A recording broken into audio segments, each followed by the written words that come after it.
Would you like a DTNS hat, a hoodie, a mask, a mouse pad, more? We have all that and a lot more at the DTNS store. DailyTechNewsShow.com/store. Coming up on DTNS, the danger of autonomous weapons systems creeps closer, neural networks get closer to real neurons, and TikTok wants to turn viral recipes into food inside your mouth. DTNS starts now. This is the Daily Tech News for Monday, December 20th, 2021 in Los Angeles. I'm Tom Merritt. And from Studio Redwood, I'm Sarah Lane. From lovely Cleveland, Ohio, I'm Rich Stroffolino. And from a slightly overcast sky, I'm Roger Chang, the show's producer. We were just talking about that brief YouTube TV Disney dispute on Good Day Internet. If you want that and our other wider conversations, get Good Day Internet at patreon.com/DTNS. Speaking of Patreon, thank you to our top patrons. Today they include Johnny Hernandez, High Tech Okie, and David Mosher. Let's start with a few tech things you should know. According to analysts at IC Insights, chip makers are on track to spend $152 billion on new fabs and production equipment in 2021. That's 34% up on the year, and the largest annual growth since 2017. Contract fabs like TSMC, Samsung Foundry, and Global Foundries are expected to make up 35% of the spending. And then in 2024, they'll be like, what do we do with all this capacity? Chinese tax authorities announced that the country's top e-commerce influencer, Huang Wei, otherwise known as Via, was fined 1.341 billion yuan for failing to report taxes from 2019 to 2020. That's about $210 million U.S. worth of taxes there. Her social media accounts with more than 120 million combined followers have been taken down. Open Broadcaster Software, also known as OBS, business development manager Ben Torrell told Protocol that his team has found clear evidence that TikTok's Live Studio Windows app violates GPL licenses by using open source code improperly. The GPL license under which OBS Studio is released requires any modifications made to the code to be released publicly under the same license. Terrell said that the project has reached out to TikTok to discuss the issue. LG announced the 17-inch Ultra Gear 17 G90Q, calling it the company's first gaming laptop. Not going 12th gen, though. It offers the 11th gen Intel Tiger Lake H CPUs, up to an NVIDIA GeForce RTX 3080 Max-Q GPU, 300 Hz 1080p display, 1080p, and an RGB keyboard, arriving in the U.S. and South Korea in early 2022. No pricing yet. The Hugo Awards, an annual literary awards ceremony for sci-fi and fantasy works. You're probably familiar if you're listening to DTNS, but if you're not, this year, the award introduced a category for video games. The games Hades won the first Hugo Award in the category. Spiritfarer, The Last of Us 2, Animal Crossing, New Horizons, Final Fantasy VII Remake, and Blaseball were also nominated. Blaseball got robbed. Hades, come on, Blaseball should have won. Anyway, let's talk a little more about a trend in machine learning that is a little bit of convergent evolution. Back in November, a group of researchers at MIT published a study in the Proceedings of the National Academies of Science, aka PNAS, Trends in Machine Learning Giving Insight into the Mechanisms of Higher Cognitive Brain Functioning. The study implied that AI algorithms are undergoing convergent evolution with nature without anyone programming it to do so. Martin Schrimpf, first author on the study, told InterestingEngineering.com, quote, "We've had some success in modeling sensory areas of the brain, in particular with vision, so the team decided to use the process on language processing. They compared data for 43 neural network models to fMRI and ECOG neural recordings of humans listening to words being read. So you'd read out the words out loud, they'd scan the brain and compare that to the actual neural networks processing of those same words. The algorithms included GLOVE, GPT, and BERT. They found that no matter how good the model was at doing what it was supposed to do, they appeared to mimic brain function for language processing, with GPT being the most similar to how our brains actually work. Since GPT uses prediction, that implies that the brain relies on predictive modeling as well. However, the models did not predict brain activity for aspects of grammar and judgment, and that implies the prediction function is special somehow and possibly fundamental to language processing, whether you're a computer or a human. They also found that the more brain-like the processing was, the more it matched humans in other behaviors, like the time it took to read the text. Shrimp said that models that are better at predicting the next word are better able to predict neural responses in human brains, and the models that predict neural responses can better predict behavior in the form of self-paced reading times. So in other words, you can predict some human behavior in this case. And interesting engineering emphasized that a key takeaway is to remember that none of these models were designed to mimic humans. They just evolved that way because it worked the best. Practically speaking, this could help advance projects to synthesize things. With vision, it could help to synthesize vision in the brain.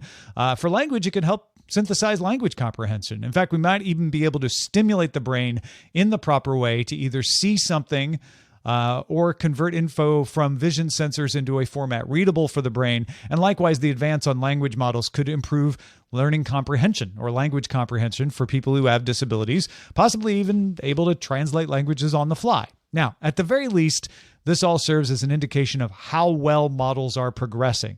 And just one more thing to add to this. We might use it to train brains directly. PC Gamer reports on a separate story that a company called Cortical Labs have trained human brain cells grown in a petri dish to play Pong. A normal algorithm takes about 90 minutes to learn how to play Pong. The dish brain did it in 5. Now, it's a long way from teaching brain cells to be mediocre at Pong to making them do complex behaviors. But as we just heard, we're starting to learn the right training models for human functions. So I don't know, maybe someday we can train a real piece of brain for something and then use it to repair damage or disease, right? Yeah. I mean, besides playing Pong, which, while important, yes, imagine, I don't think I want brain surgery to repair my Pong playing ability, but yeah. But perhaps, get to where you need to go in order to fix whatever's wrong or fix, what might be wonky in a shorter period of time. Correct vision processing or language comprehension after a stroke, perhaps, something like that. Yeah, now you're talking. What's interesting to me about this is also from another evolutionary perspective. There's always all these questions about like the original like evolution of language itself and how that process occurred in the brain and all of that. And I wonder if, knowing that this prediction, the specific prediction aspect is really like this core base experience to language. I wonder if that can advance also like kind of our understanding of how language developed. This is something, like just following that, I think could also have a lot of things. The other thing, though, is really interesting to me is that a lot of these models are black boxes. Like we're looking at outputs of them and we're like, hey, these outputs are really great. And not even to say like these should all be open source, which that's a whole nother discussion.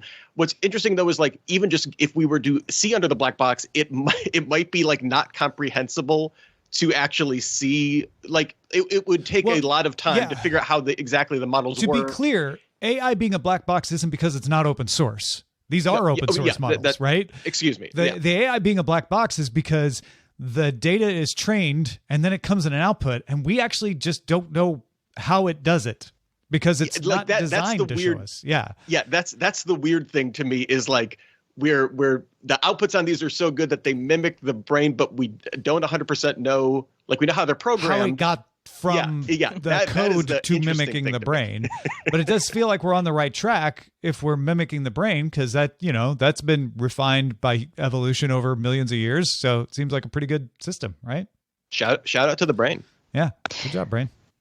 Well, if anyone here has been on TikTok long enough, they know that there are a lot of questions that also involve the For You page. You've probably seen fair share of food and recipe videos. Even if you don't really care about it, it's very prolific on TikTok. These types of videos have routinely sparked runs on food items over the past years. People saying, oh, it's the new TikTok craze, got to make this meal type thing.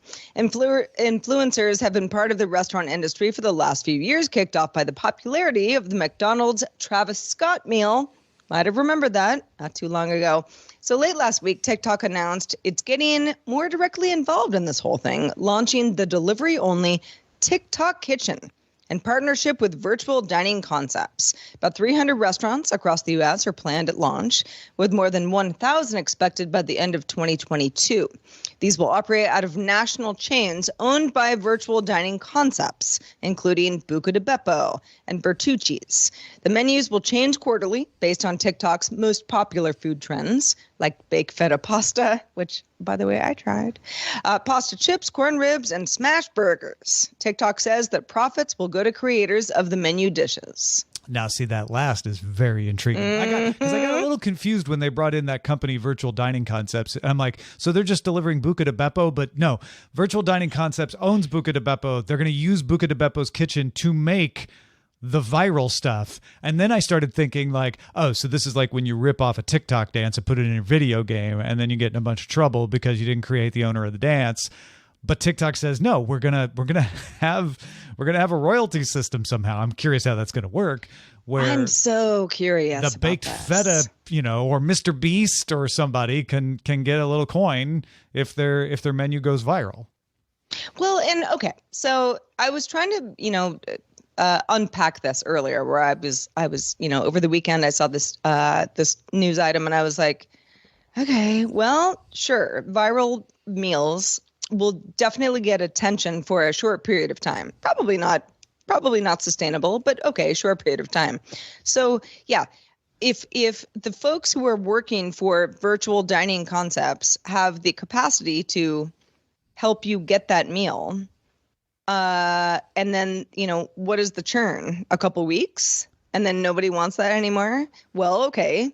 In that restaurant back, at the beginning, do they have the capacity to just sort of like make whatever stupid things that people want every 5 seconds?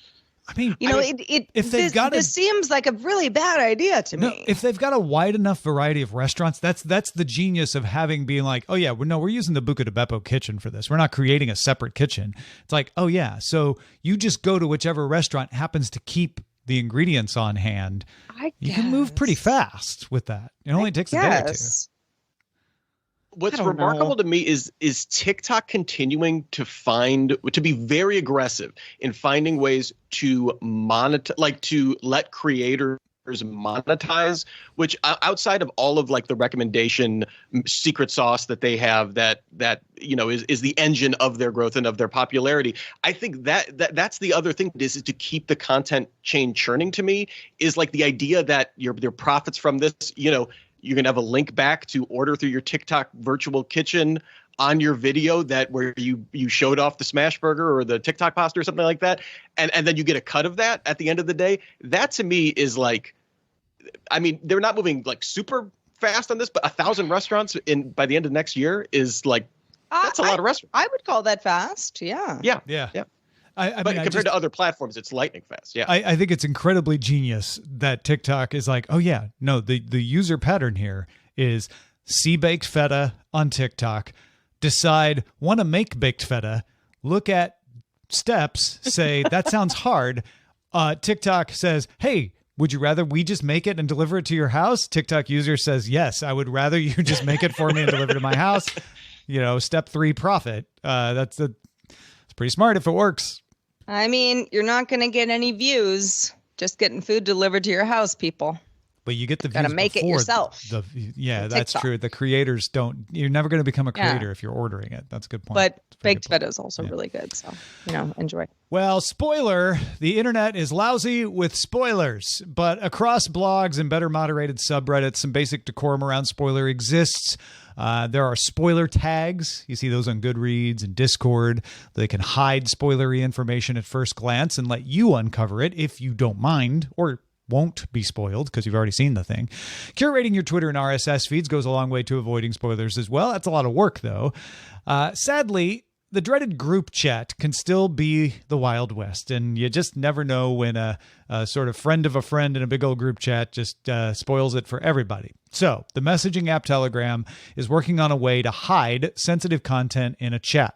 According to a post on the Telegram subreddit, the messaging app is testing a way to hide messaging text behind a fuzzy pixelated placeholder that'll have a small icon next to it that looks like an eye. And if you want to see it, you click on that and it'll unfuzz it. Only long pressing will reveal the text, though. It's not clear if pictures and videos could be hidden too, or if this is just limited to channels as opposed to one-on-one chats. A lot of details yet to come, but what has become the norm in many places finally coming to Telegram. Oh man, I cannot wait. There's a person that I follow who will not be named, very popular on Twitter, and routinely spoils things.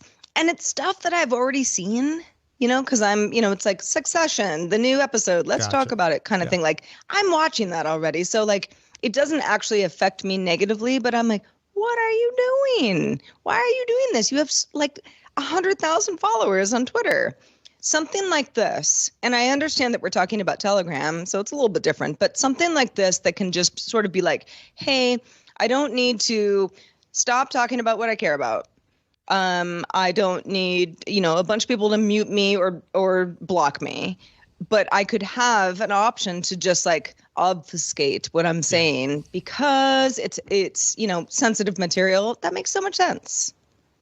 The trick to this, though, is one, I feel like I almost think there needs to be like a list of words or phrases. Like if you're a moderator of one of these channels, where it's around a topic or like a geographically tied or something like that, where you could say like, hey, we're not going to be talking about any Spider-Man spoilers. So if you say Spider-Man, it's going to be, we're going to apply this automatically before that. But then the other thing is I can imagine the reactions, like not everyone's going to remember to fuzz out their response to, whatever the movie spoiler or whatever the thing is. So it's like, people reacting to it. I could also see people being like, no, don't react to it. We need to now start a separate thread between me and you. I mean, this already exists in Discord. This already exists in Goodreads. And yes, all of those problems can happen and occasionally do, but they're rare. Usually it's somebody new. They're like, hey, if you're going to do that, here are the spoiler tags. Here's how you do it. It's just a little bit of a learning curve. So yeah, you're right. It's not perfect, but generally it does seem to work when it's implemented, don't you think?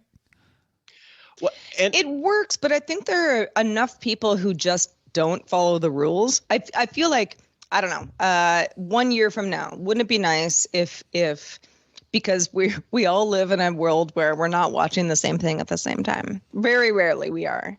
And there are just, if you're cool, you're doing it the right way. If you're not cool, then nobody's going to follow you or be your friend anymore. Yeah.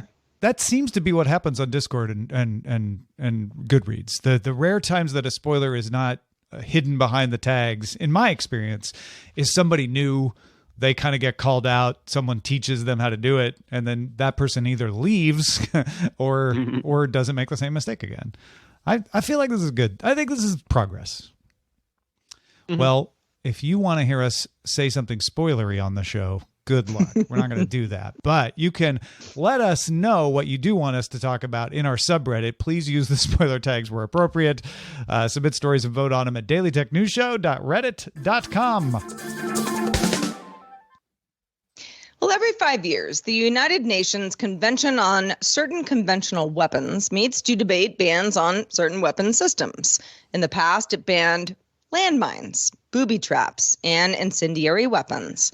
Last week, the group met to discuss banning autonomous weapon systems, but failed to reach a consensus that would have started negotiations on an international treaty to govern their use. So, discussions continue. The convention defines autonomous systems as robots with lethal weapons that select and attack targets without human intervention. In a story posted on The Conversation on Monday, Professor James Dawes of Macalester College, a human rights researcher who focuses on weaponization of AI, outlined 4 primary dangers of these systems that we're talking about. The first is misidentification, shooting at the wrong thing, shooting at the wrong person. Bad news. Dawes doesn't think the machines will make more errors than humans. In fact, they may make fewer errors overall. The danger is the scale, the scope, and the speed, which can be well beyond what a human could do. A small percentage error can result in much higher death and also damage. Dawes also warns of both low-end and high-end proliferation of these systems. The low-end danger involves systems becoming cheaper and more effective. The high-end danger is about nation states with increased sophistication, possibly leading to a race or race for higher lethality. Sophisticated weapons change the cost-benefit analysis of war by reducing the need for a risk versus asides on soldiers, while claiming to have ethical governors that reduce collateral damage. This could increase asymmetrical wars perpetrated by countries that possess autonomous systems against those that do not. When the final danger is assessed, the final danger seems to be a lack of accountability for autonomous systems. And when an algorithm goes bad, and it will, does the Geneva Convention apply? Without adaptation, this could lead to a breakdown of international laws of war. Yeah, go read theconversation.com story about this. We'll have it in the show notes at DTNS. It's a good kind of overview of the problem as it is right now before it's a problem. This is the conversation that needs to happen when it needs to happen. Autonomous weapon systems are still in development. They're not widespread. They're not proven weapons yet. That's when you want to have this. And so it's somewhat disconcerting that the convention wasn't able to put in guidelines, because the convention is just a way to say, hey, everybody, this is a problem and you need to decide what the rules are for using it. We think the rules should be this. If you don't even have that, then you're missing that first step. This isn't the solution, but this is the first step toward the solution. So, this isn't a story where it's like, here we go, dragging our feet, it's too late. This is a story of Professor Dawes saying, okay, it would have been better if they had agreed, but we really need to agree now before these become widespread, and because they will. And because if suddenly they do become widespread, it could threaten, like you said, the rules of engagement when somebody's like, hey, but it wasn't me that caused this problem. It was a malfunction, not my fault. You need to have rules about when that can be applied and when it can't. Yeah, and I think by continuing the negotiations, again, like the conversations are ongoing. It's not saying this isn't going to happen. Just to reiterate that, just not happening. We're not getting the process of signing those agreements and stuff like that now. The thing that stands out to me is kind of that proliferation use case where it's like, because we don't have these treaties in place, then there is like, everyone feels like they have to keep up on the weapons research, on that aspect, which can lead to all of those knock-on effects and make it harder to avoid them down the road. And that to me was kind of stood out in this article. No, I think it's a good time for this sort of thing to get more attention. I mean, it's not the earliest we could have done it. Don't get me wrong, but now is a really good time to figure this out. So I definitely think it's worth sharing this around, because as Amos points out in the chat room, this would affect status force agreement, law of armed conflict. There's so many things that are dependent on this. Once you get these guidelines, then you have to start modifying other agreements that depend on those guidelines and enforcing them. Yeah, it's a whole thing. All right, Nika Monford is back with two inventors to tell you about. One, an engineer who helped make remote work possible, and the other, an inventor who advanced modern vision care. Hi, this is Nika Monford, aka Tech Savvy Diva of the Snobble West Show. In the Teching While Black segment, I will bring awareness to a Black technology leader who is advancing the tech community through their innovations across the spectrum of industries. Today in Teching While Black, the spotlight shines doubly on both Marion Croak and Patricia Bath. They are the first two Black women to be inducted into the National Inventors Hall of Fame. This honor has been bestowed on only 600 other innovators, both living and deceased. Engineer Marion Croak, a tech pioneer who has helped make remote work possible. Currently the Vice President of Engineering at Google, in which she leads their Research Center for Responsible AI and Human-Centered Technology, she developed voice over IP when she worked for AT&T in the 80s. She also holds a patent for the technology that allows text-based donations, which were used in relief efforts for both Hurricane Katrina and the 2010 Haiti earthquake. Furthermore, she holds a patent for the text voting system used in American Idol. Overall, she has more than 200 patents to her name. While being a member of Women in Technology's International Hall of Fame, she is a fierce advocate for STEM education in women and girls. Dr. Patricia Bath, a pioneering ophthalmologist whose work reshaped cataract surgery. Dr. Bath invented laser phaco, a minimally invasive device and technique that performs all steps of cataract removal. Also, she co-founded the American Institute for the Prevention of Blindness, as well as the Ophthalmic Assistant Training Program at UCLA. So now, if you want to talk about first, she is the first Black female physician to receive a medical patent, the first Black woman to complete a residency in ophthalmology at NYU, the first Black woman surgeon at UCLA Medical Center, and the first Black woman to chair an ophthalmology residency program in the U.S.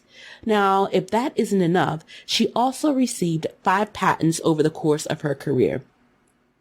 These two phenomenal women have most certainly earned their place in history and are more than worthy of celebration.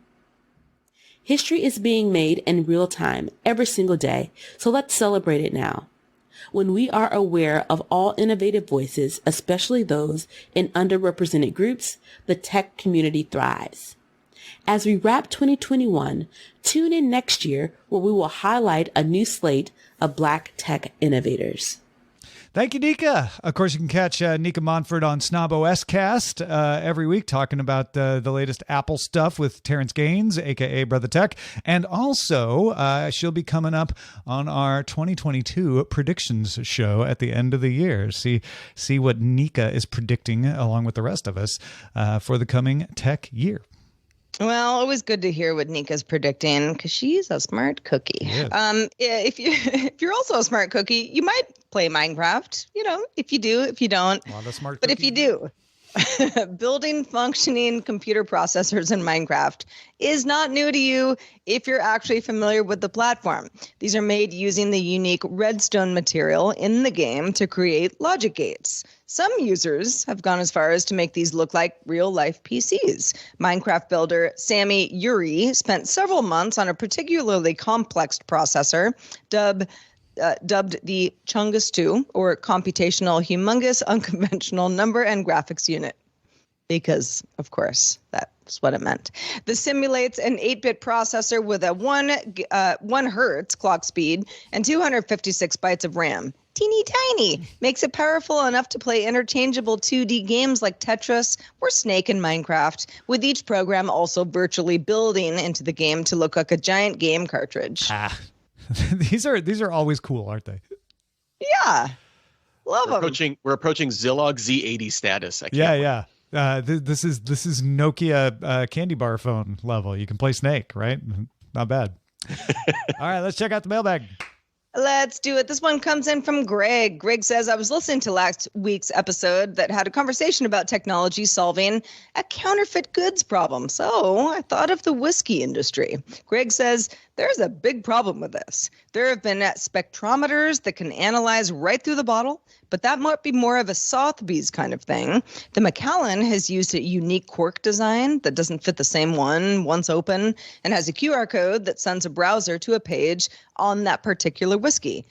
This is all stuff that Greg says that the whiskey industry is trying to do to, get out of counterfeit issues. Greg says, but I just read about Buffalo Trace using, on certain bottles, NFC tags inside the cork, which can not only verify authenticity, but can also tell you if the sealed-looking bottle that looks sealed might have actually been opened. Very cool idea to try out at least.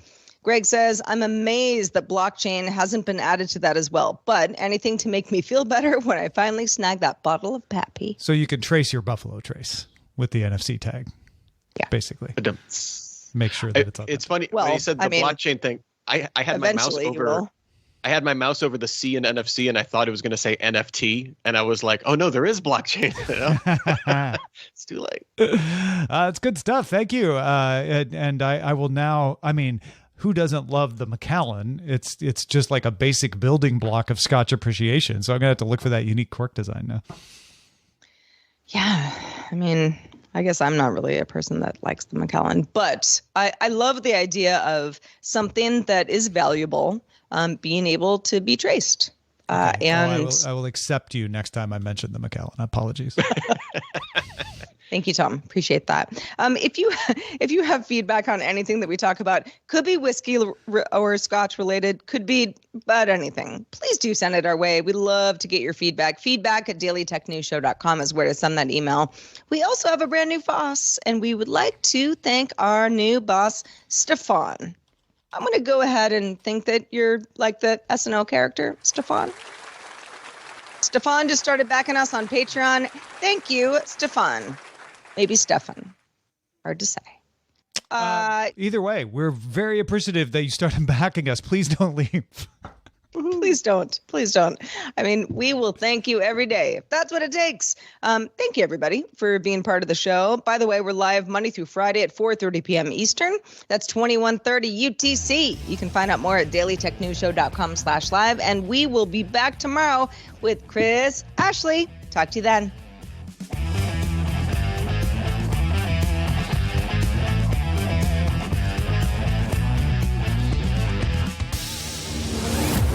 This show is part of the Frog Pants Network.